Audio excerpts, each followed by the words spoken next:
लोग दो भागों में बांट लिए थे बेटा। एक को क्या कहा था? आंतरिक ग्रह। और एक को क्या कहा? बाह्य ग्रह। आंतरिक ग्रह के कई नाम है बेटा, है ना, जिनको इंग्लिश में हम लोग टेरेस्ट्रियल प्लेनेट भी कहते हैं और पार्थिव ग्रह हिंदी में कहते हैं। तो थोड़ा सा लिखो बेटा, हेडिंग बना लिया है ना, आंतरिक ग्रह। शुरू करें।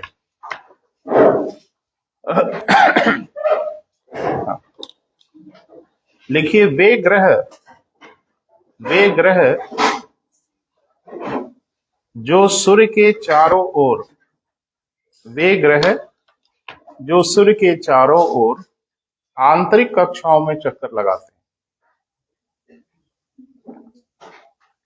वे ग्रह जो सूर्य के चारों ओर आंतरिक कक्षाओं में चक्कर लगाते हैं।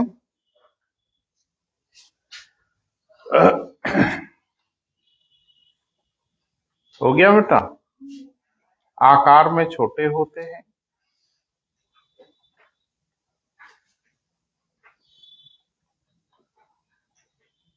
कामा शब्द नहीं लिखना है, कामे का निशान लगाना है ना। ठीक है, हो गया बेटा। हाँ। ठोस रूप में होते हैं, यानी सॉलिड फॉर्मेट में होते हैं।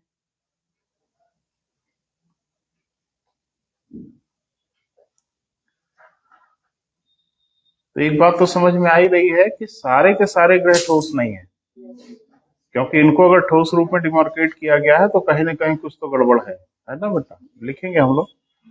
हाँ। इनके घनत्व अधिक है, डेंसिटी अधिक है। भारी पदार्थ से बनने के कारण बेटा इनका जो घनत्व है वो क्या है? अधिक है। इनके घनत्व अपेक्षाकृत अधिक है। क्लियर है? इनके या तो उपग्रह नहीं है,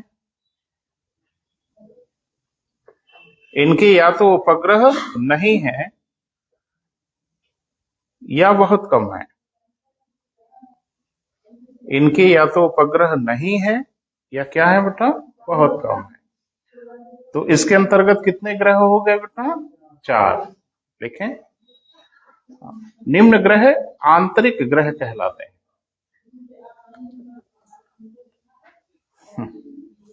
निम्न ग्रह क्या कहलाते हैं बेटा?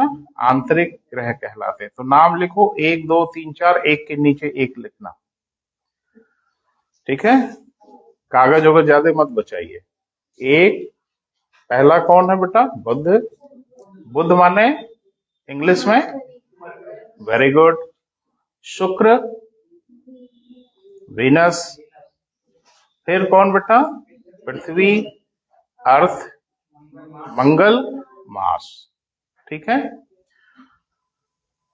हाँ, ध्यान रखना ये सूर्य से इनकी दूरी के अनुसार भी है, यानी सूर्य के सबसे पास बुध है, शुक्र है, पृथ्वी है, फिर मंगल है। थोड़ा सा रुकना पड़ेगा बेटा, चर्चा करके फिर हम लोग आगे बढ़ेंगे। इसमें एक क्वेश्चन बड़ा पॉपुलर है, कॉमन भी है, कि सबसे चमकीला ग्रह कौन सा है? तो शुक्र है। और बहुत ढेर सारे नाम भी हैं, पृथ्वी की बहन, भोर का तारा, सांझ का तारा, पुराना डमा का, सब कहा जाता है। शुक्र सबसे चमकीला क्यों है? अगर शुक्र सबसे चमकीला ग्रह है तो काहे है? कोई वजह तो जरूर होगी। सबसे चमकीला शुक्र को होना चाहिए था, सबसे चमकीला तो बुध को होना चाहिए था, वो सूर्य के सबसे पास है। सबसे अधिक सूर्यताप कौन प्राप्त कर रहा है? बुध। तो शुक्र क्यों चमकीला है? अच्छा, तो मात्रा ज्यादा है, मैं सहमत हूं, इससे क्या दिक्कत है?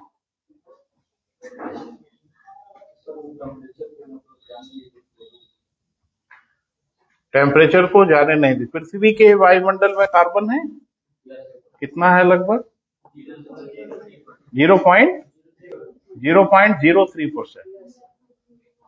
तो ये भी पृथ्वी पे कुछ करती है?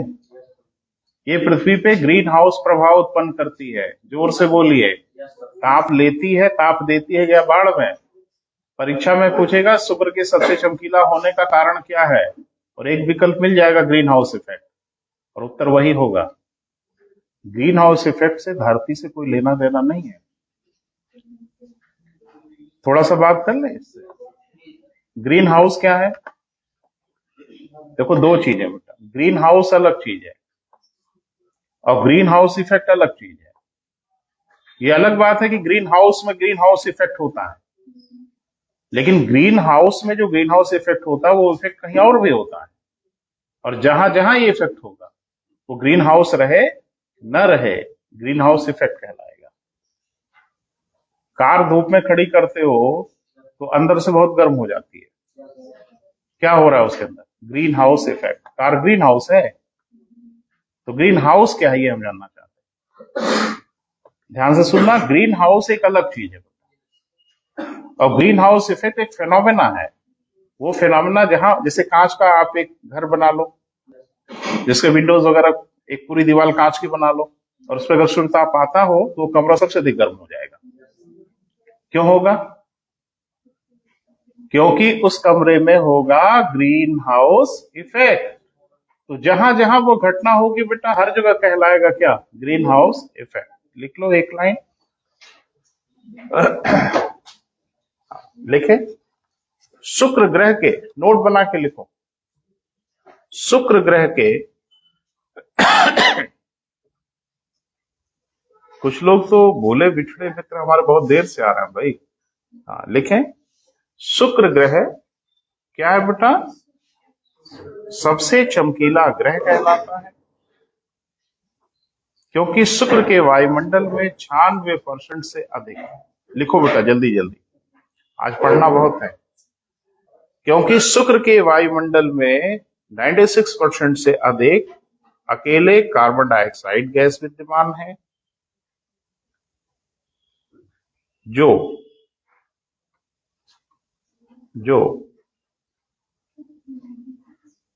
More than 96%। कौन सी गैस बेटा? कार्बन डाइऑक्साइड गैस विद्यमान है, जो शुक्र ग्रह में हरित गृह प्रभाव, ग्रीन हाउस इफेक्ट उत्पन्न करती है।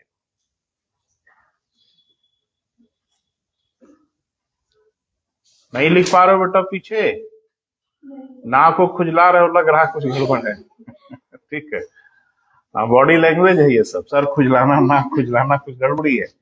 हाँ ठीक है, तो मैंने ये लिखा है बेटा कि शुक्र के वायुमंडल में 96% से अधिक क्या है? कार्बन डाइऑक्साइड गैस विद्यमान है, जो शुक्र ग्रह में उत्पन्न करती है क्या बेटा? ग्रीन हाउस प्रभाव। तो ग्रीन हाउस प्रभाव की क्या प्रॉपर्टी है? आने देंगे, जाने नहीं देंगे। जी बेटा? हाँ, वही जो हम लोग क्या मेहमानबाजी होती है ना भारतीय घरों में, कि आएंगे अपने मन से, जाएंगे अपने मन से थोड़ा ही।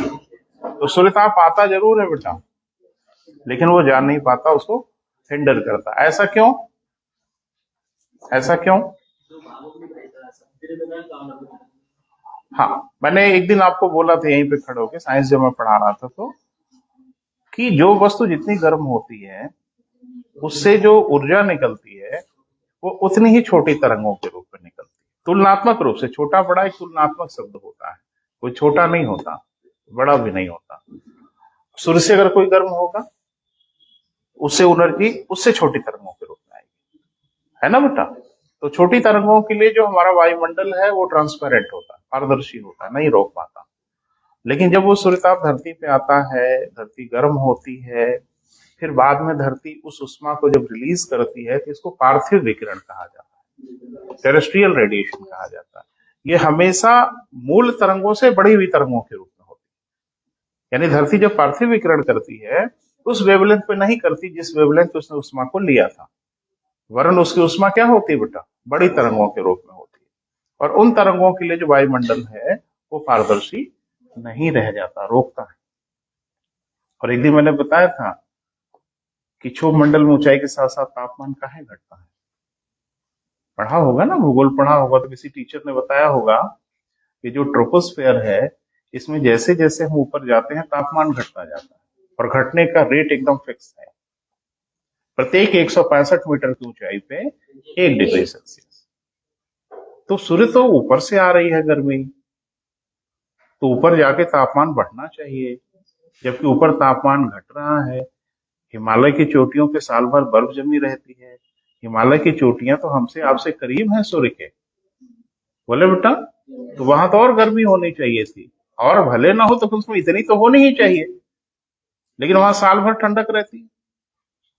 5,000 मीटर की ऊंचाई पे आप चले जाओ, हिमालय में स्नो लाइन मिल जाती है, बर्फ रेखा मिल जाती है, उसके ऊपर सिर्फ और सिर्फ आपको बर्फ ही नजर आएगी। तो ऐसा क्यों?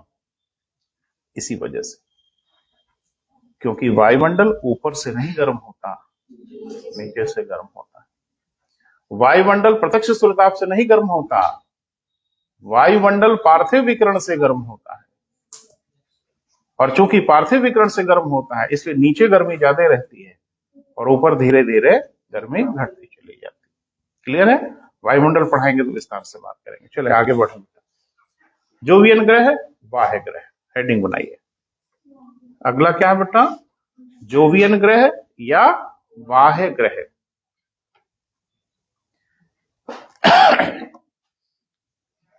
लिखें वे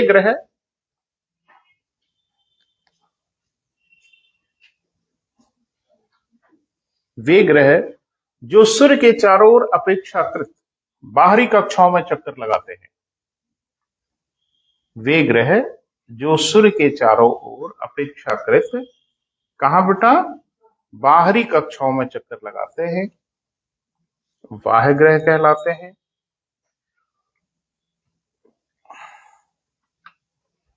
आकार में बड़े होते हैं, हल्के पदार्थों से निर्मित होते हैं, यानी जो पदार्थ जिससे बने होते हैं वो पदार्थ क्या होते हैं बेटा? हल्के होते हैं, इसलिए इनका घनत्व भी कम होता है।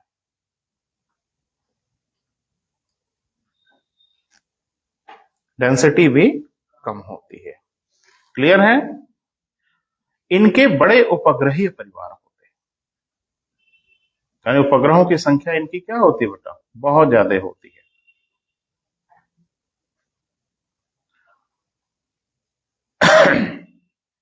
अब अपनी बात को प्रमाणित करने के लिए बेटा कुछ नोट तो बनाना पड़ेगा। जैसे मैंने कहा कि सबसे ज्यादा घनत्व किनका होता है? आंतरिक ग्रहों का। और सबसे कम घनत्व किसका होता है? बाह्य ग्रहों का होता है ना। लेकिन आंतरिक ग्रह में सबका घनत्व भले एक दूसरे से कम ज्यादा हो, लेकिन ओवरऑल आंतरिक ग्रहों का घनत्व ज्यादा ही रहता है, और घनत्व कम बाह्य ग्रहों का रहता है। उसमें कम ज्यादा होगा जरूर। तो सबसे अधिक घनत्व पृथ्वी का और सबसे कम घनत्व शनि का।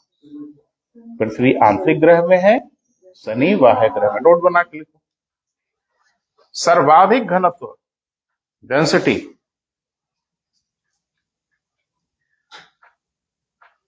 किसका बेटा?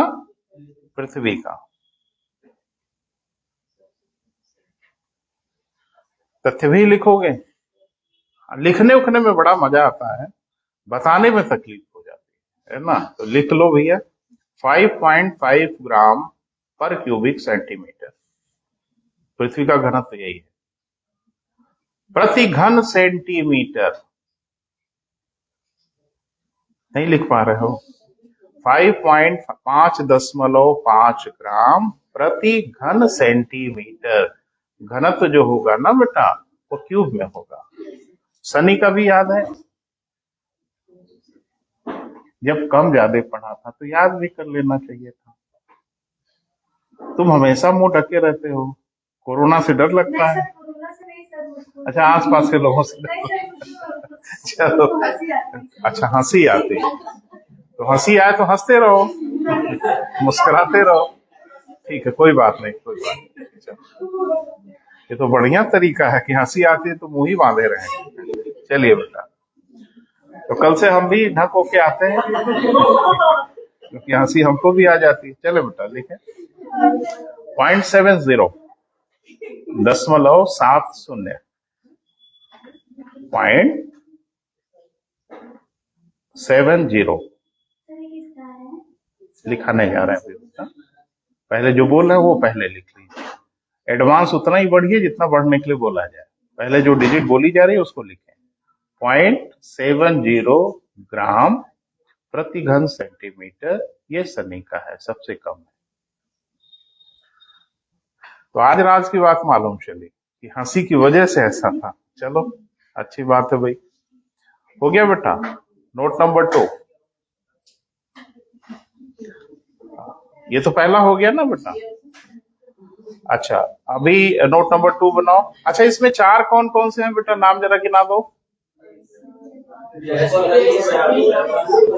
बृहस्पति, शनि, अरुण, वरुण।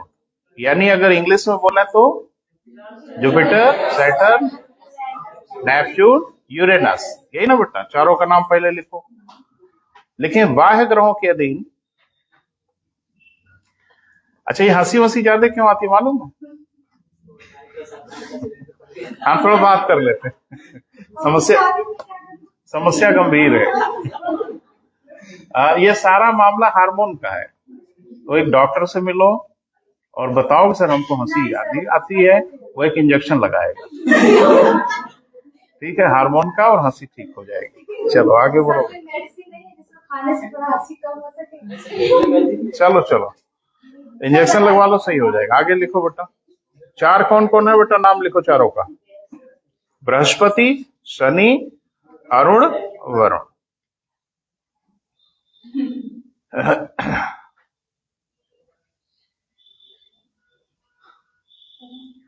तो कभी कभी कुछ लोगों को पुरानी बातें याद कर करके हंसी आती है।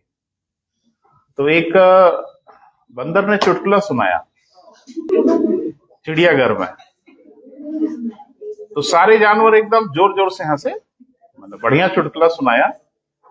गधा एकदम सीरियस था, नहीं हंसा। अगले दिन वो जोर जोर से हंस रहा था। तो सारे जानवर एकदम परेशान हो गए कि हंस कहाँ रहा है। तो कहा चुटकुला आज समझ में आया। तो ऐसा ना हो जो बात समझ में आए तुरंत आ जाए, तो वही हंस ले। चलिए ठीक है, ये गलत बात है। और एक बात, अगर इंटरव्यू वगैरह में सब किया है ना, तो कान पकड़ के बाहर करेंगे। चलिए आगे लिखो। आगे लिखो बेटा, एक नोट बनाओ। नोट बना के लिखो। वर्तमान समय में प्लूटो को ग्रहों की श्रेणी के बाहर किया गया। यानी आज की डेट में प्लूटो ग्रह नहीं है। वर्तमान समय में प्लूटो माने हाँ, यम को ग्रहों की श्रेणी से बाहर किया गया। क्लियर है बेटा? तो थोड़ा सा इसकी कहानी जरूर लिख लो बेटा, हो सकता है काम आ जाए आपकी परीक्षा में। एक्चुअल में इंटरनेशनल एस्ट्रोनॉमिकल यूनियन का जो मुख्यालय है, मैंने कल ही बात किया था आपसे, फ्रांस के पेरिस में है। इसकी स्थापना 1919 में हुई थी, और इसलिए हुई थी कि इस विषय पे जो भी तथ्यात्मक चीजें होंगी पूरी दुनिया स्वीकार करेगी, जो ये बताएंगे। तो इन्होंने ही 1930 में प्लूटो को ग्रहों की श्रेणी में रख लिया। यानी 1930 में इन लोगों ने मान लिया कि प्लूटो ग्रह है। फिर इनका एक सम्मेलन हुआ, हमेशा होता रहता है सम्मेलन। इनका एक सम्मेलन वर्ष 2006 में प्राग में हुआ। चेक रिपब्लिक एक देश है यूरोप का, तो वहां हुआ, जिसमें फिर से ग्रहों को परिभाषित किया गया, और उस परिभाषा से प्लूटो को ग्रहों की श्रेणी से बाहर कर दिया गया। तो 2 लाइन बेटा जरूर लिख लो। लिखें इंटरनेशनल। हाँ बोलो बेटा, क्या परेशानी है? बात करो, हम खड़े बात करने के लिए। लिखें इंटरनेशनल एस्ट्रोनॉमिकल यूनियन। और बातचीत करने का इरादा रहा करे, थोड़ा करीब रहा करो, तो बातचीत करने में आसानी होगी। इंटरनेशनल एस्ट्रोनॉमिकल यूनियन की स्थापना 1919 में फ्रांस के पेरिस में की गई।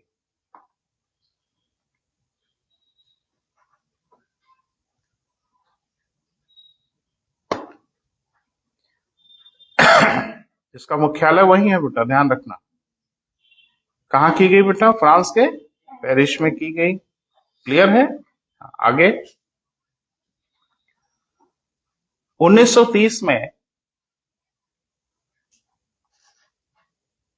इसने प्लूटो को ग्रहों की श्रेणी में रखा। प्लूटो को किसमें बेटा? ग्रहों की श्रेणी में रखा।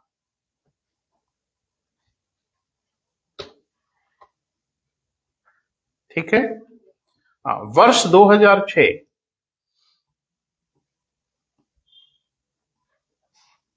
इंटरनेशनल एस्ट्रोनॉमिकल यूनियन का सम्मेलन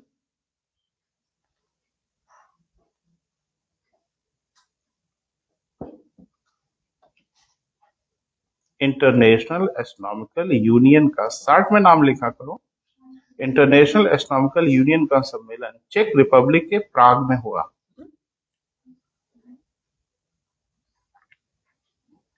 थोड़ा बेटा तेज नहीं लिखोगे तो दोनों पढ़ना, समझना और लिखना नहीं हो पाएगा, परेशानी हो जाएगी। इंटरनेशनल एस्ट्रोनॉमिकल यूनियन का सम्मेलन कहाँ बेटा? चेक रिपब्लिक के प्राग में हुआ, जिसमें ग्रहों को पुनः परिभाषित किया गया, फिर से परिभाषा दी गई।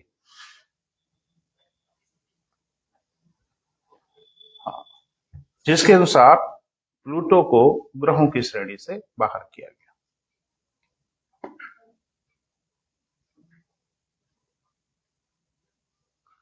तो प्लूटो ने कोई अपराध किया बेटा, है ना, जो ग्रह को नहीं करना चाहिए। वो क्या था? इसमें कहा गया कि सर जो ग्रह है के पास मतलब आसपास ज्यादा मतलब भीड़ भाड़, छोटे छोटे पिंड नहीं होना चाहिए, भीड़ भाड़ वाला आसपास नहीं होना चाहिए। और दूसरा सर भी मतलब वो बात नहीं करो, हाँ, जब चक्कर लगाए तो वो किसी दूसरे की कक्षा को ना काटे। माने मेन मुद्दा ये था कि किसी भी ग्रह की जो कक्षा होगी वो स्वतंत्र होगी, ये तो पहला था। और उस ग्रह का आकार भी एप्रोप्रिएट होना चाहिए, पर्याप्त होना चाहिए।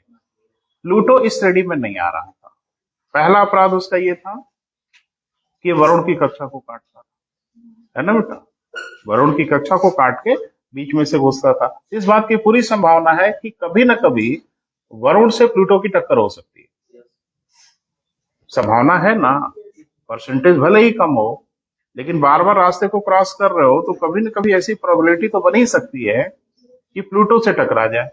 कोई ग्रह एक दूसरे ग्रह से नहीं टकरा सकता। ये तो ग्रहों की श्रेणी से बाहर किया, तो बाहर किया तो अब क्या है? कोई नाम दिया होगा ना, अगर ग्रह नहीं है तो कुछ ना कुछ तो कहना ही पड़ा होगा, तब उसको हम लोगों ने नाम दे दिया क्या बेटा? डॉट प्लेनेट, यानी बौना ग्रह। देखें, वर्तमान समय में प्लूटो को वर्तमान समय में प्लूटो यानी यम को बौने ग्रह की श्रेणी में रखा गया।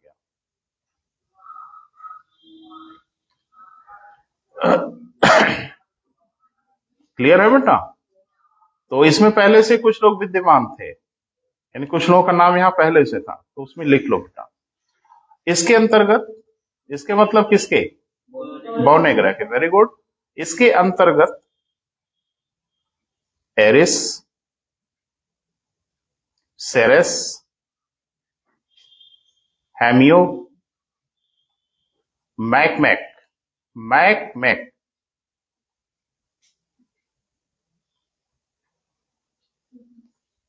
को भी बौने ग्रह के अधीन रखा गया। फिर से बोले बेटा, एरिस, प्लूटो तो है ही है, प्लूटो का नाम दोबारा नहीं लिखना, एरिस, सेरेस, हैमियो और मैकमैक को भी बौने ग्रह की श्रेणी में रखा गया। तो बौने ग्रह की संख्या कुल कितनी हो गई? 5 हो गई। याद रख लीजिएगा, हो सकता है काम आए। अगला, इस परिवार में जो सदस्य है थोड़ा थोड़ा सबका परिचय हो जाए बेटा पहले, है ना, फिर परिवार के मुखिया पे बात करेंगे। परिवार का मुखिया मतलब सूर्य पे बात करेंगे। सूर्य से भी कभी कभी क्वेश्चन पूछे जाते हैं, जैसे सन स्पॉट बहुत कॉमन है, जो आपसे पूछा जाता है कि सन स्पॉट क्या है, सौर कलंक क्या है, सोलर फ्लेरेस क्या है, सौर वायु क्या है, डायमंड रिंग क्या है। तो डायमंड रिंग सुन के बच्चे बहुत खुश हो जाते हैं, अरे डायमंड रिंग उधर ही से आते हैं, तो सोनार की दुकान पे मिलता है। डायमंड रिंग खगोलीय घटना है, एस्ट्रोनॉमिकल फेनोमेना है, वो सब चर्चा हम करेंगे बेटा, पहले इनका परिचय हो जाए। अगली हेडिंग बनाइए, एस्टेरॉइड्स। एस्टेरॉइड्स अवांतर ग्रह, एस्टेरॉइड्स कहे या हिंदी में अवांतर ग्रह कहे, कभी कभी इनको क्षुद्र ग्रह भी कहा जाता है। इंग्लिश में एक ही बहुत सुंदर सा नाम है इनका, एस्टेरॉइड्स। ठीक है बेटा, हेडिंग बना लिया? फिर से बोल दे, एस्टेरॉइड्स इंग्लिश में अवांतर ग्रह ऑब्लिक क्षुद्र ग्रह, और सबसे अधिक इन्हीं को पूछा गया। पेपर उठा के देखोगे तो सबसे अधिक बार इन्हीं को पूछा गया। ये बड़ा कॉमन सा क्वेश्चन पूछा गया हर बार, तो थोड़ा सा अनकॉमन भी हो जाएगा, है ना। लेकिन ऐसा देखा गया है कि आंतरिक तथा बाह्य ग्रहों के मध्य, लिखो बेटा, ऐसा देखा गया है कि आंतरिक तथा बाह्य ग्रहों के मध्य अथवा, जो हम बोलेंगे बताइएगा उससे दोनों बात एक ही है कि अलग अलग है।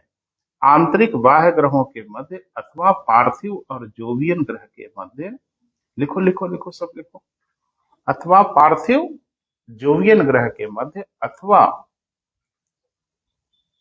मंगल व बृहस्पति के मध्य।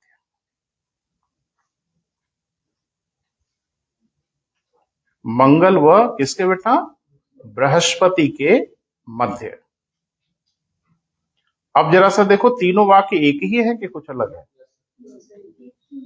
परीक्षा में कोई भी दे सकता है। आंतरिक बाह्य के मध्य दे सकता है, पार्थिव जोवियन के मध्य दे सकता है। वैसे सबसे अधिक जो दिया है परीक्षा में मंगल और बृहस्पति ही दिया है, लेकिन विकल्प बदल सकते हैं ताकि जो रटंत विद्या वाले लोग हैं उनका तो काम हो जाए कुछ, है ना बेटा। ये देखा गया है कि मंगल और बृहस्पति के मध्य लगभग 40,000 से अधिक संख्या है। अभी तक तो 1 लाख के ऊपर पहुंच गए लोग। अनियमित आकार के, माने उनका आकार नियमित नहीं है, अजीब अजीब स्ट्रक्चर के जो आकाशीय पिंड हैं वो सूर्य का चक्कर लगा रहे हैं। इनकी संख्या कितनी है? 40,000 से अधिक है।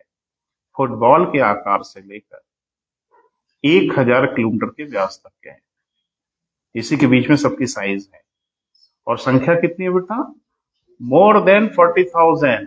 और ये लोग सूर्य के चारों ओर चक्कर लगाते, एक सड़क जैसा दिखता है, जैसे भेड़ चले ना खूब ढेर सारी, ये पूरा झुंड बना के सूर्य के चारों ओर चक्कर लगा रहे होते। थोड़ा देख लो डायग्राम से। जैसे मान लो ये सूर्य है, तो यहां पे आंतरिक ग्रह का कोई लास्ट वाला होगा, कौन होगा? मंगल। और फिर बाह्य का पहला होगा कौन सा बेटा? बृहस्पति। तो मंगल और बृहस्पति के बीच में इस तरह से बहुत ढेर सारी संख्या में ये सूर्य का चक्कर लगाते रहते हैं। क्लियर है बेटा? अभी एक जो बौना ग्रह आपने लिखा सेरेस, वो सबसे बड़ा अवांतर ग्रह है अब तक का देखा गया, वही सबसे बड़ा वाला है बेटा, अभी लिखाते हैं। इनकी परेशानी यह है कि ठोस रूप में है, और संख्या कितनी आप समझ ही रहे हैं। ग्रहों के लिए सबसे बड़े खतरे ये खुद हैं। यानी जितने भी ग्रह हैं, तो बाकी ग्रहों के लिए खतरा है या नहीं है, वहां जीवन है या नहीं है, कोई बड़ा फर्क तो नहीं पड़ता, लेकिन पृथ्वी के लिए बहुत बड़े खतरे हैं ये। क्योंकि एक भी अगर ठीक ठाक अवांतर ग्रह धरती की कक्षा में अगर घुस गया तो फिर तो धरती की तबाही होगी। एक एस्टिमेट था कि अगर 100 किलोमीटर व्यास का या 10 किलोमीटर व्यास का भी कोई अवांतर ग्रह अगर धरती की कक्षा में घुस गया तो हजारों परमाणु बम के बराबर हमला करेगा धरती पर। खत्म हो जाएगी धरती, बाप बन पड़ जाएगी, आर पार कर देगा ये। तो ये बड़े भयानक चीज है बेटा। इसीलिए आप देखते हैं बीच बीच में शगुफा आता है। जैसे 2012 में एक हल्ला दंगा मचा था, कुछ याद हो आपको तो? पिक्चर उक्चर भी बन गई, धरती खत्म हो रही है। हाँ, भूकंप आया था, वेरी गुड। इसीलिए आप ज्यादा हंसते हो, ठीक है। अंड बंड मत बोलिए, आप मुंह अपना ढक ही लीजिए तो बेहतर रहेगा, ठीक है। 2012 में मीडिया से लेके यहाँ वहां बड़ी चर्चा हो रही थी पृथ्वी नष्ट हो जाएगी। तो अभी प्रयास किया था, क्यों? मैंने क्या बोल रहे थे लोग, क्यों नष्ट हो जाएगी? एक वैज्ञानिक कहा कि देयर इज प्लेनेट एक्स, उन्हें एक प्लेनेट को नाम दिया प्लेनेट एक्स, वही अवांतर ग्रह था, कहा वही टकराएगा धरती से। और एक बात समझ लो, एक तो कहानी सुना होगा बचपन में, वो भेड़िया वाली ना, कि भेड़िया आया भेड़िया आया, सुना है कि नहीं? एक बार सही में भेड़िया आ गया। यही होगा आपके साथ। एक्चुअल में ये जो ड्रामा हम लोगों का है ना, वो निरंतर चलता रहता है। हर 2, 4, 5, 10 साल के बाद एक नौटंकी क्रिएट होती है, धरती नष्ट होगी। और कुछ लोग बहुत आनंद लेते हैं। जैसे 2005 में जब आपने सुना कि पृथ्वी नष्ट होगी तो डर थोड़ी लग रहा था, मजा आ रहा था। अच्छा जरा देखे कैसे नष्ट होगी, अंदर से मन कह रहा था कुछ नहीं होगा। 12 आ गया, अक्टूबर नवंबर आ गया, अब रह गया दिसंबर का महीना, अभी भी हल्ला मचा था नष्ट हो जाएगी, लेकिन लोग बड़ा आश्वस्त थे कि ऐसा कुछ नहीं होगा, ऐसा होगा एक दिन। वो दिन कल आ जाए, वो दिन 100 साल बाद आए, वो 1 लाख साल बाद आए, आएगा तो जरूर, है ना भैया जी। तो भेड़िया आया, आएगा एक दिन भेड़िया, ऐसा होगा जरूर। एक बड़ी मजेदार बात कि पृथ्वी तो इधर है भैया, बोल रही रहे, अरे पृथ्वी के बाद ना मंगल है। अरे भाई ये बुध है, ये शुक्र है, तब पृथ्वी है, तब मंगल है। तो एक बच्चे ने कहा कि अगर खतरा होगा तो मंगल पे खतरा है, हमारे ऊपर क्या खतरा आएगा।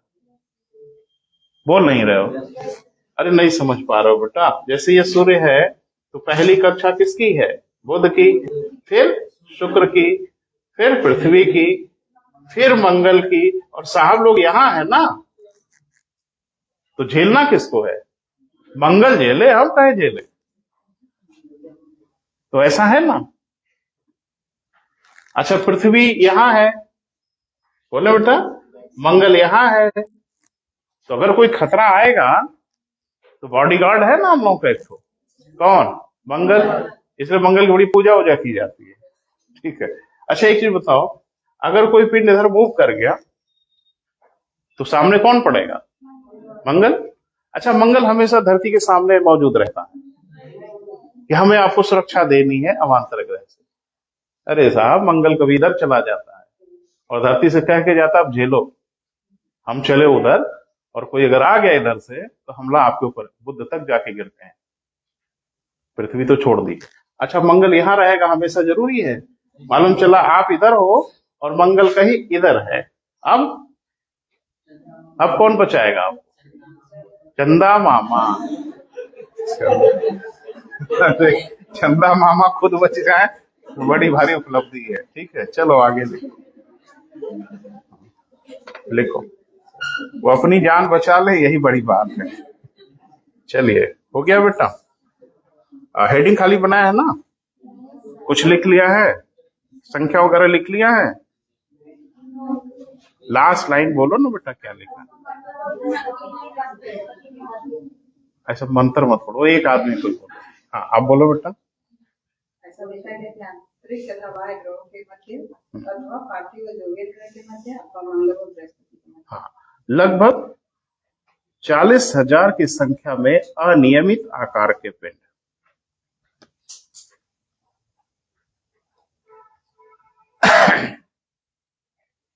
अनियमित आकार के पिंड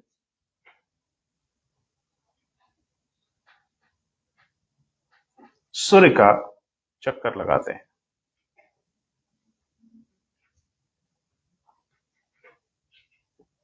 सूर्य का चक्कर लगाते हैं, क्लियर है बेटा। अब तक ज्ञात, लेकिन अब तक ज्ञात सबसे बड़ा अवान्तर ग्रह, अब तक ज्ञात सबसे बड़ा अवान्तर ग्रह कौन है बेटा, सेरेस है, अभी नाम आया था। अब तक ज्ञात सबसे बड़ा अवान्तर ग्रह कौन है बेटा, सेरेस है, जो 1000 किलोमीटर व्यास का है, जो 1000 किलोमीटर के व्यास का है। इसी कारण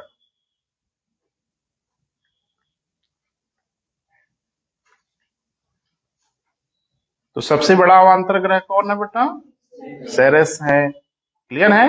लेकिन है ये अवान्तर ग्रह, सबसे बड़ा होने के कारण इसको बौना ग्रह भी कहते हैं।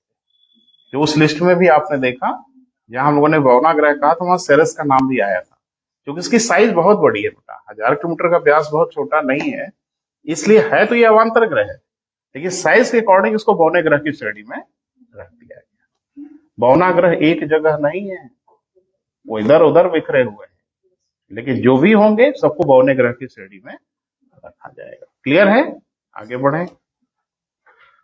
तो अवान्तर ग्रह का परिचय हुआ बेटा।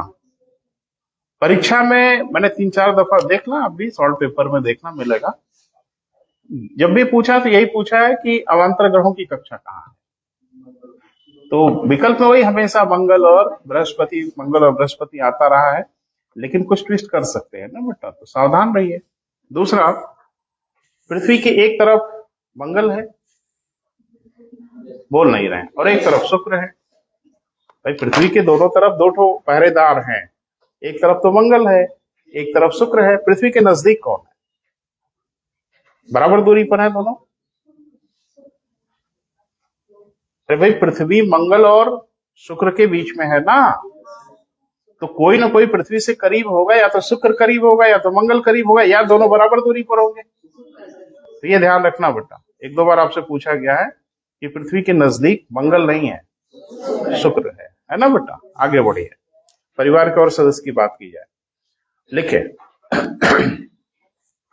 पुच्छल तारे, इंग्लिश में अगर लिखना चाहें तो लिखें कॉमेट, COMET, कॉमेट। पुच्छल तारे या क्या बेटा? कॉमेट। हाँ, इसको एक नाम और देते हैं हिंदी में बेटा, धूम्रकेतु। धूम्रकेतु, फिर से मैं रिपीट कर रहा हूं, पुच्छल तारे, धूम्रकेतु, इंग्लिश में एक ही नाम है सुंदर सा, कॉमेट। तो ये क्या है बेटा, क्या बोला है, लिख लें। बाह्य ग्रहों के निर्माण के परिणाम स्वरूप, बाह्य ग्रहों के निर्माण के परिणाम स्वरूप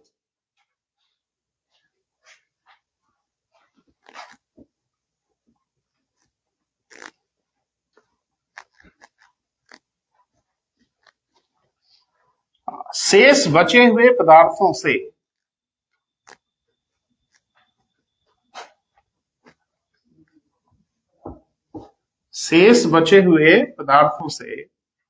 धूम्रकेतुओं का निर्माण हुआ।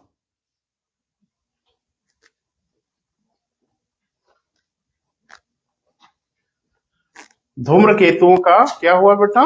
निर्माण हुआ। ठीक है, लिखें, ये सबसे बाहरी कक्षों में, ये सबसे बाहरी कक्षों में अति दीर्घ वृत्ताकार, आराम से लिखना, अति दीर्घ वृत्ताकार, इंग्लिश में शब्द है सुपर इलिप्टिकल, अति दीर्घ वृत्ताकार सुपर इलिप्टिकल कक्षा में सूर्य का चक्कर लगाते हैं।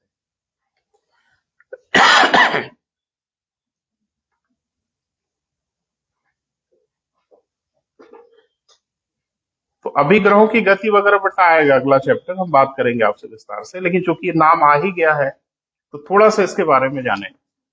एक तो दीर्घ वृत्त है, एक तो वृत्त है, एक तो दीर्घ वृत्त है।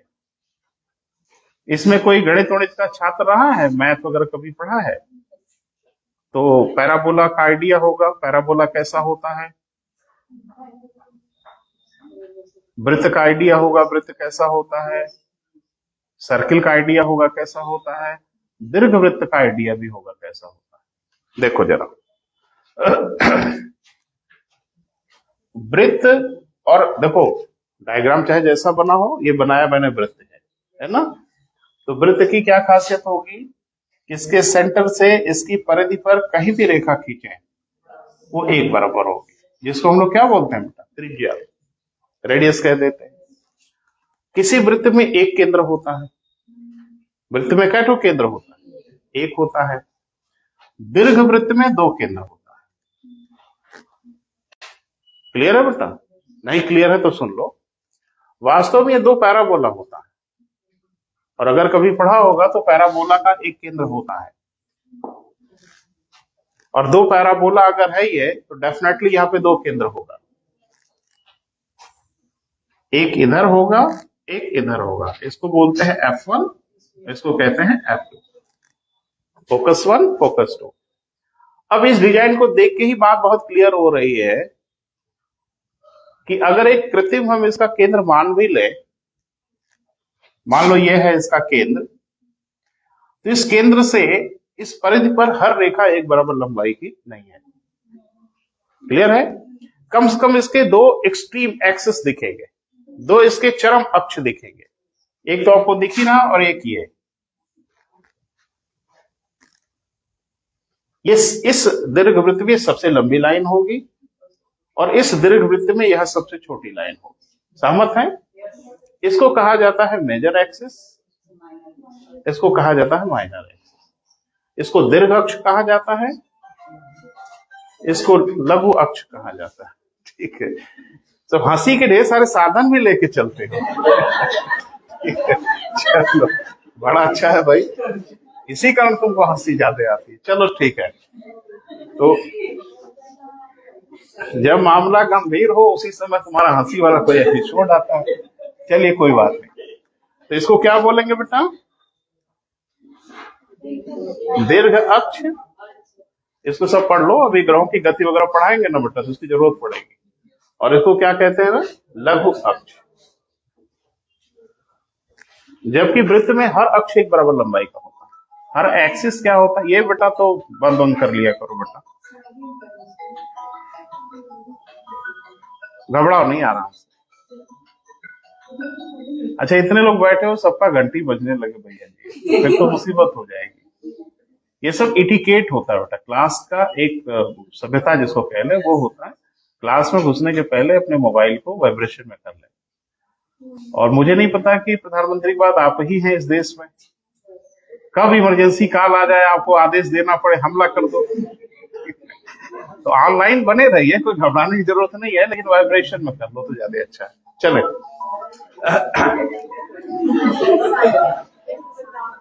चलो चलो ठीक है, उसको साइलेंट कर लो बेटा, आराम से, घबराओ। अच्छा, फोन करने वाले भी बड़े महान होते हैं, वो एक बार जुट जाते हैं तो जान नहीं छोड़ते। जब तक या फोन उठा ना दो, ठीक है, या फोन फेंक फाक ना दो, बराबर। चलो ठीक है, हो गया बेटा। चलिए, इसको थोड़ा सा देखिएगा बेटा, इसकी जरूरत पड़ेगी। इसको क्या बोलेंगे? दिख भी रहा है, छोटा है तो लघु बोलेंगे, और ये बड़ा है तो दीर्घ बोलेंगे। आगे जब हम लोग ग्रहों की गति पढ़ेंगे, कैप्लर्स लॉ वगैरह पढ़ेंगे, तो इसकी बड़ी जरूरत पड़ेगी, अभी दिमाग में रख लीजिए। ये तो दीर्घवृत्त है। एक हिंदी का शब्द है हम लोगों का अति, सुना है ना? जैसे आम बोलचाल में हम लोग बोलते हैं ना कि अब अति कर रहे हैं आप, कहते हैं ना।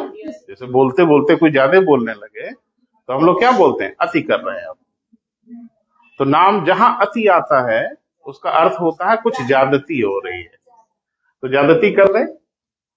देख लो, सामान्य रूप से दीर्घवृत्त कुछ इस तरह का होता है। और अभी मैंने कहा कि जो कॉमेट की कक्षा होती है वो अति दीर्घवृत्ताकार तो होती ही है, लेकिन दीर्घवृत्त की अति कर देता है ये। तो अति किया जाए। हाँ, अति, ये अति हो गई ना। तो बोर्ड छोटा पड़ गया, नहीं तो और अति कर देते हैं। बहुत बड़ी कक्षा होती है इसकी, है ना, बहुत। तो बहुत ह्यूज डिस्टेंस है ये सूर्य का चक्कर लगाते हैं बेटा। इस कक्षा को हम लोग क्या बोलते हैं? याद रखना, नाम पूछा जाता है। ऑर्बिट कैसी है? पैराबोला है, दीर्घवृत्त है, वृत्ताकार है, अति दीर्घ वृत्ताकार है। विकल्प में से चुनिएगा। अभी तो हंसी आ रही, फिर वहां रुलाई आएगी। इसकी कक्षा कैसी होती है बेटा? सुपर एलिप्टिकल होती है, अति दीर्घ वृत्ताकार कक्षा होती है। किसी ने पता लगाया होगा, हम मनुष्यों में से किसी ने सबसे पहले इसका पता लगाया होगा, इसका अध्ययन गंभीरता से किया होगा। उस वैज्ञानिक का नाम था कूपर।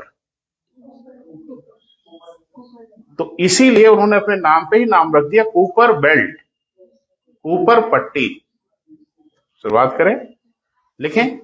इसका सर्वप्रथम गंभीर अध्ययन, इसका सर्वप्रथम गंभीर अध्ययन किसने किया बेटा? मैं बोर्ड पे लिख दूं, पता नहीं आप क्या समझ रहे हो। कबूतर वाला क, ऊपर,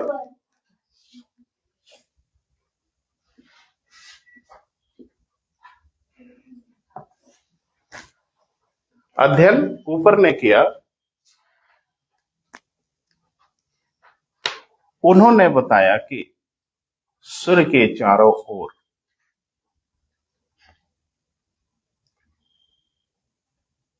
उन्होंने बताया कि सूर्य के चारों ओर 30 AU से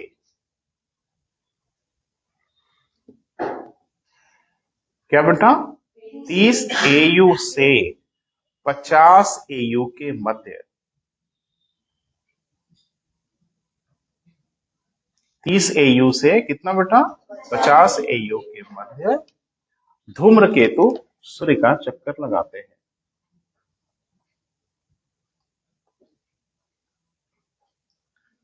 धूम्रकेतु इसका बेटा सूर्य का चक्कर लगाते हैं।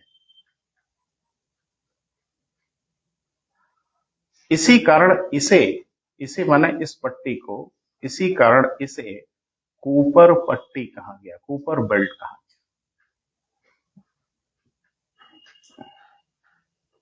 तो कूपर बेल्ट का संबंध, बेल्ट माने पट्टी, रास्ता, तो कूपर बेल्ट का संबंध किससे है बेटा धूम्रकेतुओं से। यानी कूपर पट्टी किसका रास्ता है धूम्रकेतुओं का रास्ता है। वो 30 से 50 AU के बीच में सूर्य का चक्कर लगाते हैं। कोई थोड़ा करीब रहता है, कोई थोड़ा दूर रहता है। क्लियर है?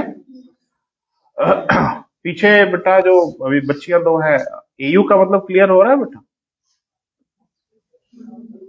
देखो कथा सुनने मत आओ, हमें कोई परेशानी नहीं बेटा, आपको अनुमति मिली है, आप एक दिन आओ 15 दिन बाद आओ, हमें क्या परेशानी है। लेकिन अगर किसी विषय को पढ़ना है और समझना है तो उसमें निरंतरता बहुत जरूरी है, और नहीं तो ऐसे लाभ उठाते रहिए, देखिए लाभ मिल पाता है कंपटीशन में। आप बताओ बेटा AU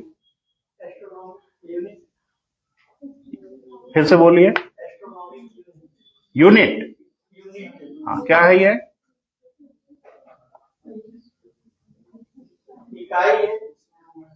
इकाई है। Very good. यूनिट है तो उसका हिंदी में ट्रांसलेशन इकाई ही होगा। हाँ कितनी है बेटा? ये पड़ोसी ने लग रहा है मदद कर दिया है। अच्छा ठीक है। तो पृथ्वी से सूर्य के मध्य की दूरी कोई है? अरे जरूर होगी। ये होगी तब ना जब पृथ्वी रुकी रहेगी और सूर्य भी रुका रहे, तब ना आप दूरी बता पाओगे। तो रटंत विद्या वाले में यही सब गड़बड़ हो जाएगा, समझे नहीं रहोगे तो यही सब बेड़ा गर्क होगा। अरे पृथ्वी रुकी है, कहां से नाप ली दूरी? पृथ्वी चारों ओर से घूम रही है ना, अभी घूमने का अंदाजा नहीं है आपको। पृथ्वी गोल गोल घूम रही है। अगर गोल गोल घूम रही होगी तब तो एक त्रिज्या होगी जो दूरी बता देंगे आप। लेकिन पृथ्वी गोल गोल जब घूम ही नहीं रही तो दूरी कहां से बता दी आप?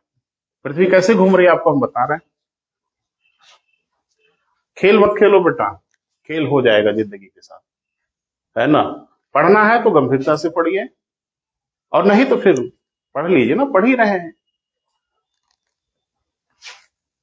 सारा वीडियो उपलब्ध था बेटा, जो कुछ मैंने चर्चा किया था वो सारा वीडियो आपके चैनल पे था, जाके देख लेना चाहिए था, नहीं आ पाए थे तो।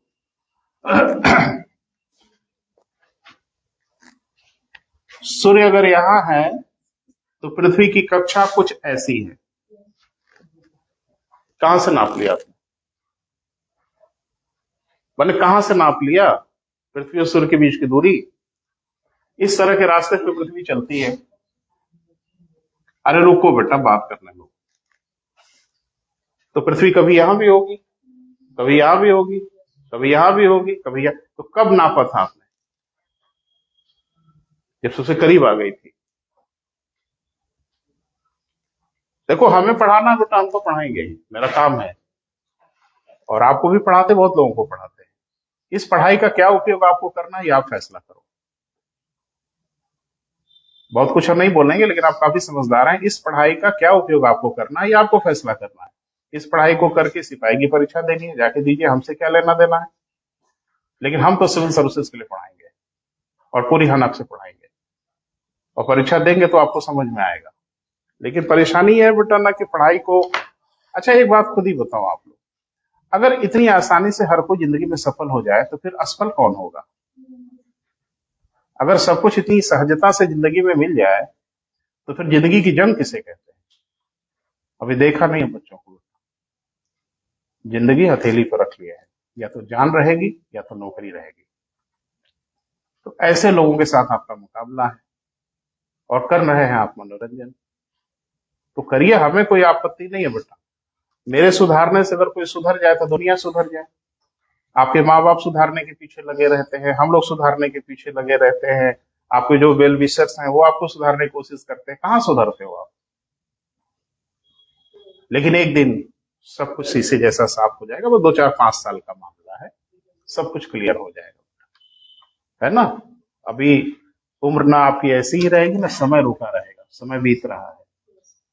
अच्छा, आप लोगों को लगता है हमारी तो उम्र अभी बहुत कम है, पूरी दुनिया ऐसी ही रहेगी? ऐसी नहीं रहेगी बेटा, दुनिया बदल जाएगी, है ना, आप भी बदल जाओगे, है ना। तो अभी इत्मीनान से बेटा शांति से पढ़ो, और अगर कंपटीशन देना है तो, और नहीं इस किसी खास योजना का लाभ उठाना हो तो उठाइए, कोई परेशानी नहीं है, हम लोग तो उपलब्ध रहेंगे ये आपका मनोरंजन करने के लिए।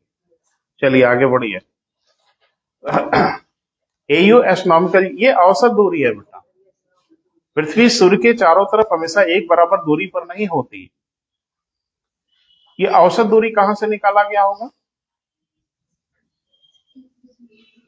औसत तो किसको कहते हैं? अरे गणित थोड़े भी आने वाली भैया आपकी परीक्षा में, तो थोड़ा औसत औसत का आइडिया है? कम रहेगा और सबसे ज्यादा जो रहेगा फिर उसके बाद हम हाफ करेंगे। अच्छा हाँ बिल्कुल, जो मिनिमम डिस्टेंस है, मिनिमम डिस्टेंस को भूगोल में किसी नाम से जानते हैं? जब पृथ्वी सूर्य के सबसे पास होती है भूगोल में, उस पोजीशन को किस नाम से जाना जाता है? हिचकी आ रही है कि कुछ बोल रहे हैं? ठीक है, साफ साफ बोलो, बड़ी दुर्गति है बेटा। नहीं 3 जनवरी नहीं पूछ रहे हैं, उस पोजीशन का नाम है ज्योग्राफी में, पेरीहेलियन की अपहेलियन, कोई 2 ही नाम है। खतरा बड़ा होगा, एक सही होगा तो एक गलत हो जाएगा। अपसौर्य, वेरी गुड। हाँ इसी में तो गड़बड़ हो ही रहा है, तीसरा नाम तो कुछ है नहीं, उपसौर्य। इसको इंग्लिश में कहते हैं पेरीहेलियन। यही तबाह करेगा आपको, क्योंकि मुझे पता था कि आप इस दोनों में कंफ्यूज होते हो, और एग्जामिनर को भी पता है कि आप इस दोनों में कंफ्यूज होंगे। सब तो नहीं, लेकिन कुछ तबाह जरूर हो जाएंगे। क्लियर है? अच्छा, पेरी जी और अपो जी, उपभू और अपभू किसको कहते हैं? चंद्रमा किसके सापेक्ष? हाँ चंद्रमा, अब जाहिर सी बात है सापेक्ष जब आप कहेंगे 2 का नाम लेना होगा। जब आपने पृथ्वी को बोला था तो सूर्य के सापेक्ष, और जब चंद्रमा को बोल रहे हैं तो चंद्रमा सूर्य के या पृथ्वी के या किसी के सापेक्ष। सापेक्ष में हमेशा 2 होंगे भाई, तुलना किस करने के लिए 2 चाहिए ना, तभी ना सापेक्ष होगा। तो किसके सापेक्ष बेटा? पृथ्वी के। उपभू माने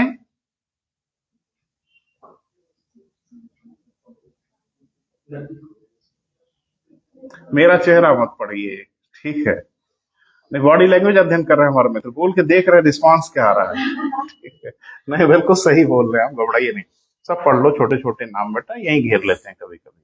चलिए आगे बढ़िए। हो गया बेटा परिचय। तो एक बहुचर्चित नाम है बेटा इसमें हैली का, तो आप सबने सुना होगा।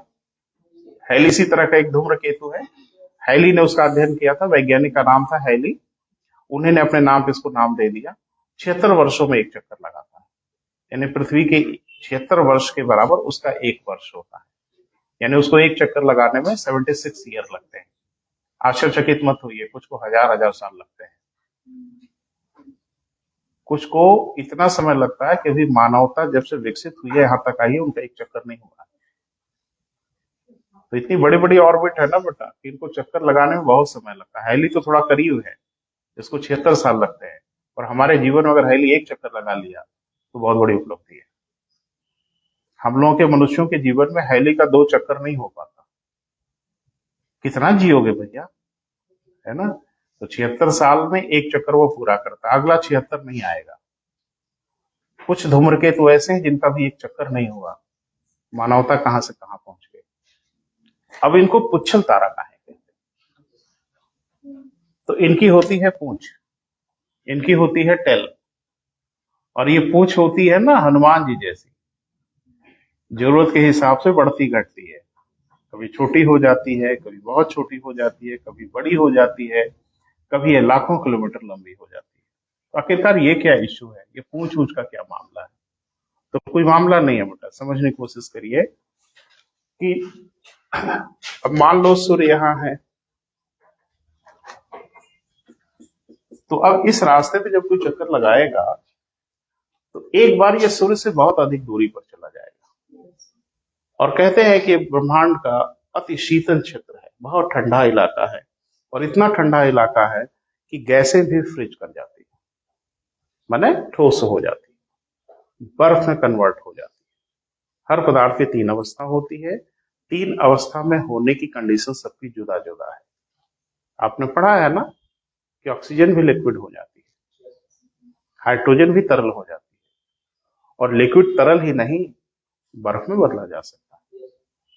तो चूंकि ये इलाका बहुत ठंडा इलाका है बेटा, इतना ठंडा इलाका है कि यहाँ गैसें जो भी होती है वो फ्रिज कर जाती है, और वो जो हो जाता है वो एक ठोस पिंड बन जाता है आइस का। क्लियर है? लेकिन वो रुका तो नहीं रहेगा, वो फिर चक्कर की तरफ बढ़ेगा। तो जैसे जैसे वो सूरज की ओर बढ़ेगा वैसे वैसे सूर्य की गर्मी उसको मिलना शुरू हो जाएगी, और जैसे जैसे करीब आता जाएगा सूर्य की गर्मी बढ़ती चली जाएगी, और इसके पदार्थ वाष्पीकृत होकर उड़ना शुरू करते हैं। जैसे धुआं निकलता है ना, ऐसे इसके पदार्थ होकर वाष्पीकृत होने लगते हैं। और मुझे लगता है आप समझ रहे हैं कि जैसे जैसे ये सूरज के करीब आता जाएगा वैसे वैसे इसकी पूंछ बड़ी होती चली जाएगी। और किसी धूम्रकेतु की पूंछ सबसे लंबी कब होगी? जब वो सूर्य के सबसे नजदीक होगा। क्यों ऐसा होगा? क्योंकि उस समय वो सबसे अधिक सूर्यताप प्राप्त करेगा और सबसे अधिक वाष्पीकरण होगा। क्लियर है बेटा? तो पूंछ की डिजाइन तो कुछ ऐसी, थोड़ा छोटी, थोड़ा बड़ी, थोड़ा और बड़ी, और बड़ी, और यहाँ आके तो इतनी बड़ी, और फिर छोटी, और फिर धीरे धीरे पूंछ इसकी गायब हो जाएगी। क्लियर है बेटा? तो टेल वेल कुछ नहीं है बेटा, ये उसके पदार्थ हैं जो अधिक गर्मी के कारण क्या होने लगते हैं बेटा? वाष्पीकृत होने लगते हैं। और वाष्पीकरण ही दूर से देखने जैसा, क्योंकि प्रकाश की चमक उमक में वो पूंछ जैसी दिखाई देने लगती है। लिख लें, यह अपनी कक्षा में, अब ऊपर बेल्ट वेल्ट हो गया ना बेटा? हाँ लिखें, यह अपनी कक्षा में जब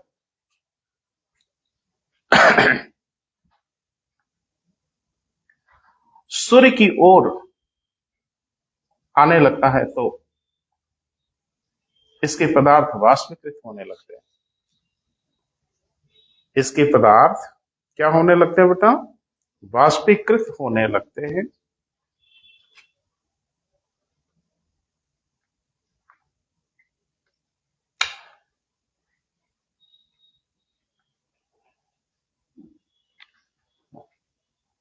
जिसकी लंबाई सूर्य की ओर बढ़ने के क्रम में क्रमशः बढ़ती जाती है।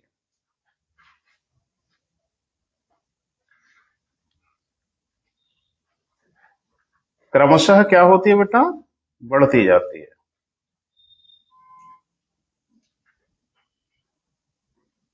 सूर्य की ओर बढ़ने के क्रम में क्रमशः क्या होती है बेटा? बढ़ती जाती है। उपसौर की स्थिति में, अंग्रेजी जरूर लिख लीजिएगा बेटा, कभी कभी अंग्रेजी वाला नाम पूछता है परीक्षा में, हिंदी में लिख के, तो अंग्रेजी वाला नाम जब हिंदी में दे देता है तो और तकलीफ में चले जाते हैं बच्चे। तो उपसौर्य, या इंग्लिश में लिखिए पेरीहेलियन। अभी ये सब नाम से परिचय हम कराएंगे बेटा, क्योंकि बीच में आ रहा है तो बताना ही पड़ेगा। पेरीहेलियन की दशा में इसकी पूंछ की लंबाई सबसे अधिक हो जाती है।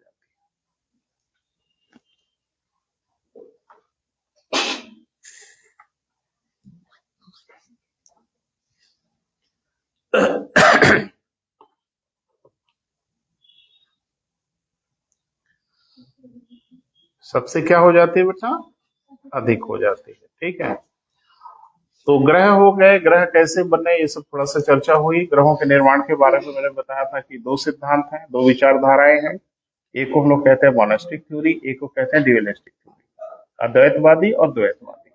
सही क्या है कुछ भी कहना बहुत मुश्किल है, लेकिन लोगों ने जो कुछ कहा है वो राय दिया है अपनी, कि मुझे ऐसा लगता है, किसी ने कहा मुझे ऐसा लगता है।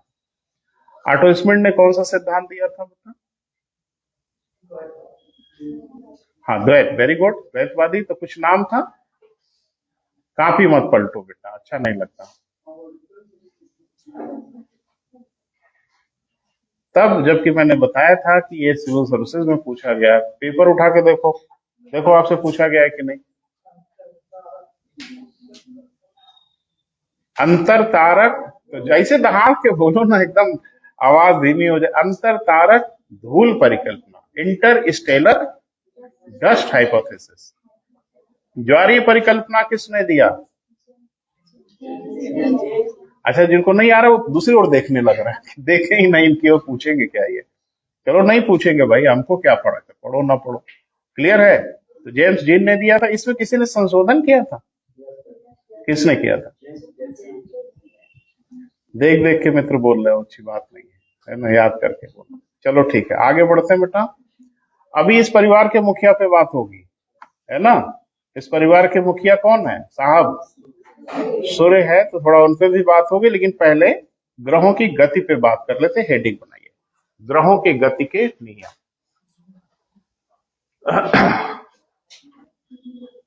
तो थोड़ी सी चर्चा हो जाए बेटा, ग्रहों के गति के नियम।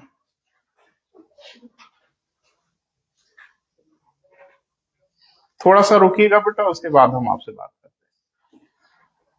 गति तो बहुत प्रकार की होती है, अगर साइंस वाइंस पढ़ा होगा तो आपने देखा होगा, बहुत प्रकार की गति होती है। लेकिन हम दो प्रकार की गति की बात कर रहे हैं। एक की गति को हम लोग कहते हैं वास्तविक गति, और एक को हम लोग कहते हैं आभासी गति। एक को रियल मोशन कहते हैं और एक को वर्चुअल मोशन कहते हैं। इसकी अनुभूति हुई है कभी? हम करा दे रहे हैं अभी। ट्रेन वेन से कभी यात्रा किए हो अगर, तो आप देखते हो दो ट्रेनें जब अगल बगल खड़ी हो और बगल वाली ट्रेन निकली, तो आपको लगता है मेरी वाली चली। बड़ा देर के बाद समझ में आता है, यार ये तो यही रह गई, बगल वाली निकल गई। पूरी तरह से अनुभूति होती है कि मेरी ट्रेन चल रही है, लेकिन जो प्लेटफॉर्म से गायब हो जाती तब लगता है यार ये तो यही रहेगी, तो बगल वाली निकल गई। ये जो आपको अनुभूति हुई थी ना गति की, लेकिन ये वास्तविक अनुभूति नहीं थी, ये आभासी थी। जब आप ट्रेन से यात्रा करते हैं या बाइक से, कार से, जैसे भी यात्रा करते हैं, तो आपको पेड़, बिजली के खंभे पीछे भागते हुए दिखते हैं, है ना, और बड़ा तेजी से पीछे भागते हुए दिखते हैं। तो आपको, अच्छा आंखें फाड़ फाड़ के देखो तो भी पेड़ पीछे भाग रहा, क्योंकि हम लोगों को पता है कि पेड़ नहीं भागता पीछे, तो हम समझा लेते हैं अपने आप को कि पेड़ पीछे नहीं। लेकिन जरा कल्पना करो, एक 5-6 साल का बच्चा बैठ जाए खिड़की के पास और जिंदगी में पहली बार ट्रेन की यात्रा कर रहा हो, और उसने देखा तो कहा पापा देखो पेड़ भाग रहा है। पापा कहेंगे चुप रहो, पेड़ नहीं भागता। तो खुद देखो, खुद ही देख के बताओ भाग रहा है कि नहीं भाग रहा। कैसे सिद्ध कर दोगे आप? तो दिख ही रहा है, वो सब आभासी गति है। तो एक बात तो क्लियर हो गई कि जो आभासी गतियां होती हैं वो भ्रमित करने वाली गति है, और जो वास्तविक गति होती है वो आभासी गति की उल्टी होती है। पेड़ अगर पीछे भाग रहा है वो आभासी गति है, तो ट्रेन ही आगे भाग रही है। हमेशा आभासी गति उल्टा प्रतीत होती है और वास्तविक गति उसके उलट होती है। अब जरा देखो हम मनुष्य से क्या गड़बड़ हो गया। और मैंने आपसे कहा था ना कि ज्ञान विज्ञान के जिस मकाम पे आप खड़े हो ना, ये एक रात की देन नहीं है। हम तो जंगलों से निकल के आए, हम तो बिना कपड़े के पत्थर लेके जंगल में दौड़ते थे। आप कहेंगे आप दौड़ते नहीं, मैं नहीं दौड़ता, ठीक है, लेकिन जाहिर सी बात है कि हमारे जो संततियां थी वो थी, पेड़ पे कहीं लटके हुए होते थे। तो अचानक ज्ञान विज्ञान थोड़ा ही आ गया भाई, तो धीरे धीरे हमारा ज्ञान बढ़ा है, अभी भी संपूर्ण नहीं हुआ है, अभी भी हम संपूर्णता की ओर बढ़ रहे हैं। देख तो रहे हो, 2006 तक अभी अंधेरे में थे, प्लूटो को ग्रह ग्रह बोल रहे थे, अभी तक अब कह रहे हैं ग्रह नहीं है। तो अभी तक ज्ञान को हम परिष्कृत कर रहे हैं, अभी शुद्ध कर रहे हैं, शुद्ध करते ही रहेंगे हमेशा।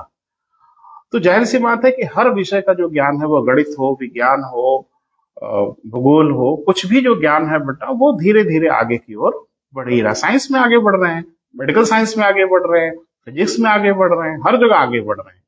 आज से 10 साल पहले फिजिक्स जहां था आज वहां नहीं है, आज से 10 साल पहले मेडिकल साइंस थी, वो आज नहीं है। आज से 10 साल बाद भी बहुत आगे होगी आज से। तो हर जगह बेटा क्या हो रहा है, प्रगति हो रही है। तो हर विषय में प्रगति हो रही है, तो भूगोल में भी हुई होगी। लेकिन वो पहला मनुष्य तो कोई रहा ही होगा जिसने बड़ी गंभीरता से देख के समझने की कोशिश किया होगा कि हो क्या रहा है, व्हाट इज हैपनिंग। तो हम मनुष्यों में से कोई ना कोई पहला मनुष्य तो रहा ही होगा। लेकिन जब उसने कहा होगा तो हो सकता है ज्ञान विज्ञान टेलीस्कोप और दुनिया भर की चीजें ना विकसित हुई हो। वो व्यक्ति थे टॉलेमी। लेकिन एक बड़ी भारी परेशानी हुई बेटा हम लोगों के विज्ञान के क्षेत्र में कि शुरू में धर्म और विज्ञान आपस में इतना गुथा हुआ था कि विज्ञान को हम धार्मिक नजरिए से देखते। और खास करके टॉलेमी थे ना बेटा, वो एक पादरी थे, पोप थे, फादर थे। क्रिश्चियनिटी में उनका बड़ा भरोसा था। अब जो भी बात कहेंगे वो बाइबल को ध्यान में रख के बोलेंगे ना, कोई ऐसी बात ना हो जो धर्म के विरुद्ध हो जाए। तो ये मान्यता थी उस जमाने में कि पृथ्वी केंद्र में है, सूर्य पृथ्वी का चक्कर लगा रहा है। और ये अगर मान्यता हुई होगी बेटा, तो आप खुद ही बताओ कि आपको आंख से ये दिखाई देता है ना। रोज हम लोग देखते हैं कि सूरज इधर से निकला और सूरज धीरे धीरे पश्चिम की ओर जा रहा है, फिर वहां से अस्त हुआ होगा, फिर नीचे नीचे आया होगा, फिर इधर से निकला होगा। तो ये तो कोई भी सामान्य सा व्यक्ति महसूस कर सकता है, आंख से दिख रहा है हमें। तो पहली पहली बार जब हम लोगों ने देखा होगा तो हमको ये दृश्य नहीं दिखा होगा। अच्छा एक चीज बताओ, मजाक कर रहा हूं लेकिन थोड़ा ध्यान से सुनना। अभी कल को फिर से एक ब्रॉडकास्टिंग हो जाए और फिर से एक मीडिया विज्ञप्ति आ जाए कि अब तक हम लोग गलत थे, वास्तव में सूर्य ही पृथ्वी का चक्कर लगा रहा है, तो आप कहेंगे हाँ लग तो हमको भी रहा था, लेकिन अब क्या करें, लोग कह रहे थे तो मान ही रहे थे। लेकिन आंख से तो दिख ही रहा है कि सूर्य चक्कर लगा रहा है पृथ्वी का। आंख से नहीं दिख रहा है आपको? अरे भैया जो हम बोल रहे हैं हाँ ना बोलो। आंख से हमको सरेआम दिख रहा है कि सूर्य पृथ्वी का चक्कर लगा रहा है, दिख रहा है, पूरब से निकल रहा है, पश्चिम की ओर जा रहा है। तो पहली पहली बार किसी को दिखा ये, उसने उसी आधार पे बोल दिया। वो समझ नहीं पाए कि जो गति आपको दिख रही है ये वास्तविक नहीं है, ये आभासी गति है। समझने में बड़ा देर लगी, लेकिन समझ गए हम लोग कि जो गति हमको आंख से दिख रही है ये वास्तविक नहीं है, ये आभासी है। तो सूर्य किधर से किधर जाता हुआ दिखता है? पूरब से पश्चिम की ओर जाता हुआ दिखता है। और अभी मैंने क्या बोला कि वास्तविक गति आभासी गति के उलट होती है। इसका मतलब है कि पृथ्वी ही पश्चिम से पूरब की ओर घूम रही है, ये वास्तविक गति है। और पूरब से पश्चिम को सूर्य का जाता हुआ जो दिख रहा है ये आभासी गति है। तो मैंने कहा ना, आभासी गति के ठीक उल्टी होती है कौन? वास्तविक गति। वास्तविक गति आपने पढ़ा है कि पृथ्वी पश्चिम से पूरब की ओर घूमती है। क्यों घूमती है? क्योंकि सूरज पूरब से पश्चिम की ओर जाता हुआ दिखता है। क्लियर है बेटा? तो ये तो बहुत बाद में मालूम चला ना बेटा, लेकिन शुरू में तो टॉलेमी ने बताया कि ना ना भैया, केंद्र में सूर्य नहीं, केंद्र में पृथ्वी। अब यहाँ दो विचारधाराएं बेटा फिर शुरू हो गए, दो सिद्धांत आ गए। एक को कहते हैं जियोसेंट्रिक थ्योरी, एक को कहते हैं हेलियोसेंट्रिक थ्योरी। जियो माने पृथ्वी, सेंट्रिक माने केंद्र। हीलियस, हीलियम, इस तरह के शब्द का मतलब सूर्य होता है, आग होता है। ये सब ग्रीक भाषा के शब्द है। हीलियम एक गैस का नाम, हीलियस। तो एक्चुअल में ग्रीक के देवी देवताओं के नाम रहे हैं ये सब। बृहस्पति उनका देवता है, वीनस उनकी देवी है, प्लूटो भी उनके देवता है। इन लोगों ने अपनी देवी देवताओं के नाम पे ग्रहों का नाम रख दिया। और हेलियस उनके युद्ध के देवता है, उनको सूर्य कहा जाता है, आग के देवता है, तो उन्होंने हेलियस नाम रख दिया। हेलियस उनके गॉड है बेटा। तो उन्होंने नाम रख दिया क्या बेटा? हेलियोसेंट्रिक। यानी ये माना गया कि केंद्र में आग है, आग माने सूर्य। तो जिसको सूर्य के केंद्र में माना गया उस सिद्धांत को क्या कहा गया बेटा? Heliocentric theory. ग्रहों की गति के विषय में दो सिद्धांत अब तक ज्ञात है हम लोगों का, एक गलत है और एक सही है। लेकिन पहले कौन सा सिद्धांत आया था? जियोसेंट्रिक थ्योरी आई। फिर बाद में आई कौन सी बेटा? Heliocentric theory. लेकिन ग्रहों की गति के विषय में दो विचारधाराएं थी। आज इसको लिख लो, फिर आगे चर्चा करेंगे। ग्रहों की गति के विषय में कितनी बेटा? दो विचारधाराएं थी। हम लिख रहे हैं बोर्ड पे बेटा, स्पेलिंग वगैरह।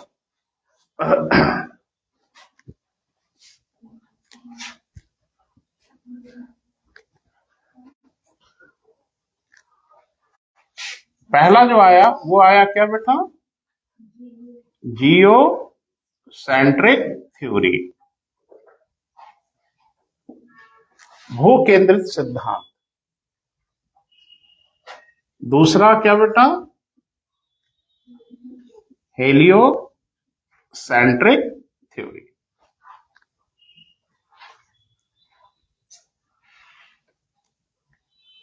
सूर्य केंद्रित सिद्धांत, हिंदी में अगर लिखना चाहे तो।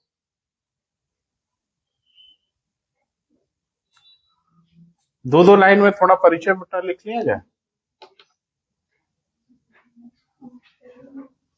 दोनों लिख लिया बेटा? पैरा चेंज करिए, थोड़ा थोड़ा परिचय हो जाए बेटा। हाँ लिखे।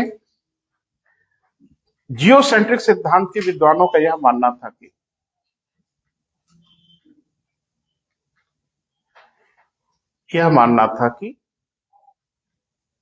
केंद्र में पृथ्वी है,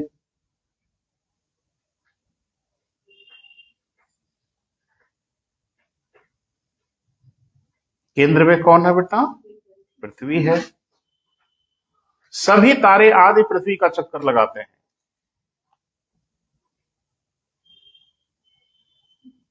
सभी तारे आदि किसका बेटा? पृथ्वी का चक्कर लगाते हैं।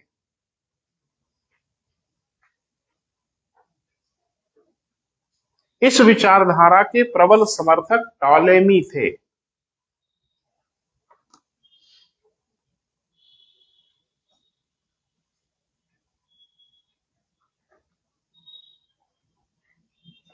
ठीक है। वर्तमान में यह विचारधारा अस्वीकार है।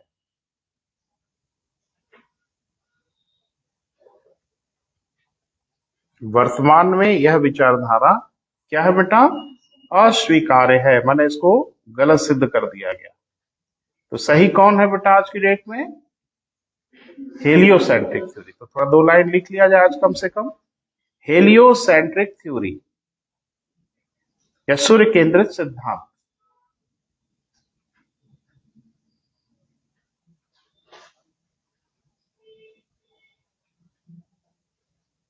लिखें, यह सिद्धांत वर्तमान में स्वीकार्य है।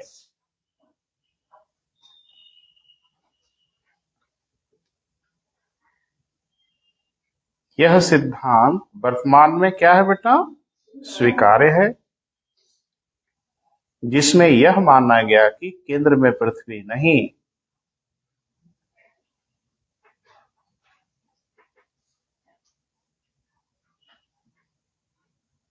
वरन कौन है बेटा? सूर्य है।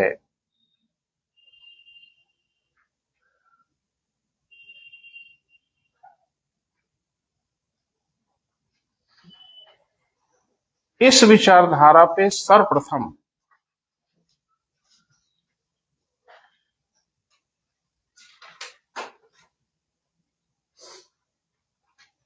कॉपरनिकस ने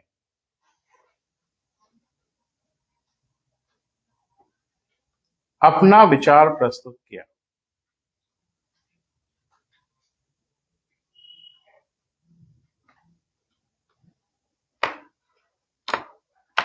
ठीक है बेटा?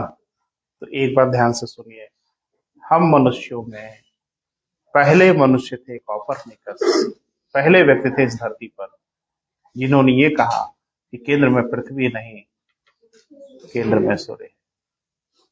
और इनको सहयोग कर रहे थे गैलीलियो। ठीक है, उस समय जाहिर सी बात है क्रिश्चियनिटी का शासन था और दोनों गिरफ्तार कर लिए गए। ताकि कौन नालायक पैदा हो गया धरती पर जो ये कह दे कि केंद्र में पृथ्वी नहीं, केंद्र में सूर्य है और पृथ्वी की महिमा घटा रहा है, पकड़ो। दोनों गिरफ्तार हो गए। गैलीलियो ने कहा कि हमारा क्या दोष है, हम तो नहीं कुछ बोले। कहा तुम दूरबीन बनाए थे। ठीक है, तो उन्होंने दूरबीन बनाया। ठीक है, और जाहिर सी बात है कॉपरनिकस बहुत सोच विचार कर उनका उस समय का एक गंभीर अपराध था। यानी जिस समय कॉपरनिकस ने यह बात की, ये धार्मिक भावनाओं के विरुद्ध अधिकार उन्होंने अपना विचार प्रस्तुत किया और इसी सजा उनको देने की कोशिश हुई, गिरफ्तार कर लिए गए। तो गैलीलियो तो क्षमा याचना करके अपना जान बचा लिए कि ना हम मान रहे पृथ्वी केंद्र में, लेकिन कॉपरनिकस अड़े कहा ना, मौत की सजा देनी है दे दीजिए, जेल में बंद करना है कर दीजिए, जो हकीकत है वो। तो बाद में कई और विद्वान आते गए, और सत्य है ना बेटा, तो सत्य तो सामने आ ही जाएगा। और ताबूत में कील ठोक दिया केपलर ने। केपलर ने कहा कि बिल्कुल सही कह रहे हैं, और जो कह रहे हैं वो हम बता रहे हैं। और बड़ी मजेदार बात है, 17वीं शताब्दी में केपलर ने ग्रहों की गति का सिद्धांत दिया, जो आज तक सही है और अक्षर से सही है। तीनों सिद्धांत पढ़ना पड़ेगा। तो कल बात करेंगे बेटा, आज यही समाप्त करते हैं। थोड़ा सा ऑफलाइन मैंने ऑन ऑफ रिकॉर्ड माध्यम में कुछ बात करेंगे आपसे, ठीक है? तो